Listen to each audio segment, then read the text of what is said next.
Major Mohammad Ali Shah, मैं आपका रुख कर लेता हूं। इस वक्त पाकिस्तान की समस्या के बारे में मेजर जनरल अनुज माथुर कई बातें रख रहे थे। मैं मेजर जनरल की बातों को काटना नहीं चाहता क्योंकि उनका एक अनुभव है, लेकिन जितना मैं जानता हूं मुझे लगता है कि पाकिस्तान की सबसे बड़ी समस्या खुद पाकिस्तान ही है।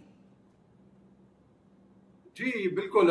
मेरे ख्याल से जनरल साहब भी वही कहने की कोशिश कर रहे थे राजीव भाई, बिल्कुल 100%। आप देखिए एक ऐसा मुल्क जहाँ पे घरों में रॉकेट मिसाइलें रखी हुई है, आम घरों में, जहाँ पे एक आम परिवार की लड़ाई इतनी ज्यादा कम्युनल हो जाती है। इसके मेरे बाद घर में तो गन भी 4 साल पहले आई थी, वो भी दिवाली के वक्त प्लास्टिक वाली, और उसके बाद मुझे पता नहीं।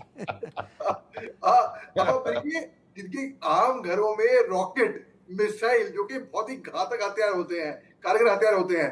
अब आप देखिए इनकी जो पूर्व वजीर आजम थे, बल्कि राष्ट्रपति थे इनके, जुल्फिकार अली भुट्टो, उन्होंने कहा पाकिस्तानी घास खा लेंगे लेकिन एटम बम जरूर बनाएंगे भैया। अब आज की तारीख में ये न्यूक्लियर पावर जरूर होंगे कहने के लिए ऑन पेपर, ठीक है, पर इनके पास खाने के आटा नहीं है। अब जो रिपोर्ट के मुताबिक 50 लोगों की मौतें हो गई है और 200 लोग घायल हो गए हैं।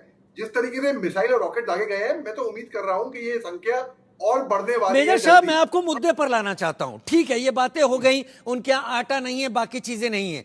क्या यही वजह थी कि पाकिस्तान ने भारत के साथ सीज फायर पर जोर दिया और इतने दिनों से सीज फायर को लेके बैठा हुआ था, भारत के अंदर नॉन स्टेट एक्टर्स कहकर टेररिस्ट भेज रहा था? ये समस्याएं पाकिस्तान में जिंदा हैं और पाकिस्तान की नफरी इतनी नहीं है कि इनसे मुकाबला कर पाए, लिहाजा भारत के साथ चेहरा ठीक रखते हुए सीज फायर करके बैठा हुआ है।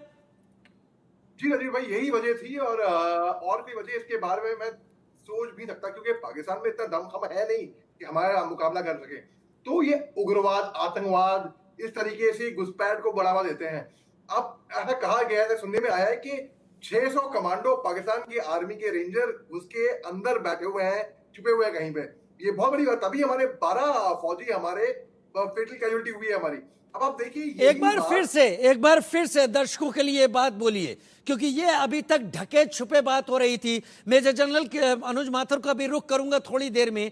ये 500 से 600 एसएसजी या बैट के कमांडोज भारत की सीमा के अंदर कारगिल 2 तैयारी करके बैठे हैं क्या?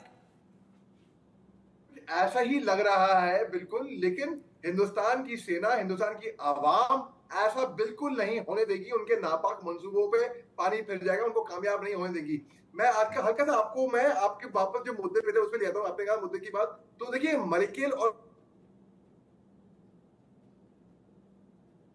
हुआ था, मैं उस पर भी आऊंगा। ये 500-600 इनके जो बैट एक्शन के जो कमांडो घुसपैठी के छोरों के छुपो की तरह बैठे हुए अंदर।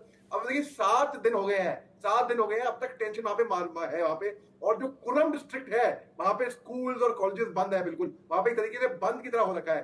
अब देखिए जो अपराइजिंग हो रखी है आर्मी के खिलाफ और जो गवर्नमेंट के खिलाफ, जो गवादर में वहां पे कर्फ्यू इंटेंसिफाई कर दिया है। और 3 बलूचिस्तान की महिलाएं, 3 महिलाएं केवल शहबाज शरीफ और जनरल आसिम मुद्दीन पे भारी पड़ गई हैं। और ये इनको कहा जा रहा है कि 3 डॉटर्स ऑफ बलूच, मतलब बलूच की बेटियां हैं। ये मेहरान बलूच, सीमा बलूच और समीदीन बलूच, ये 3 ये प्रोटेस्ट को लीड कर रही हैं। और इन्होंने तहस नहस कर रखा है इनकी सरकार का।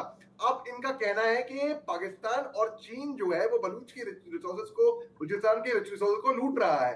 तो ये अपने रिसोर्सेज लूटेंगे। और आप देखिए, आप बात करते हैं जो घुसपैठी इन्होंने कर रखे हैं, क्या ये कारगिल 2 की तैयारी कर रहे हैं? जी हाँ, ऐसा कुछ ऐसा ही लग रहा है कि 500 से 600 रेंजर इनके बैट एक्शन के, इनके कमांडो घुसपैठी तरह किसी तरह घुसाए अंदर। अब आप देखिए इनको छान छान के एक एक करके निकालेंगे हम लोग। अब इनको निकालना भी, ये लोग कान खोल के सुन ले और खूब जान ले जो हमको सुन रहा है। नहीं, निकाल तो भारतीय सेना लेगी। भारतीय सेना के जज्बे और हिम्मत पर यकीन भारत को जितना है उससे ज्यादा विश्व और दुनिया को है, और भारतीय सेना सबूत दे भी चुकी है। मेजर, मुझे आपकी बात में कोई गलतफहमी, कोई गलती नजर नहीं आती है।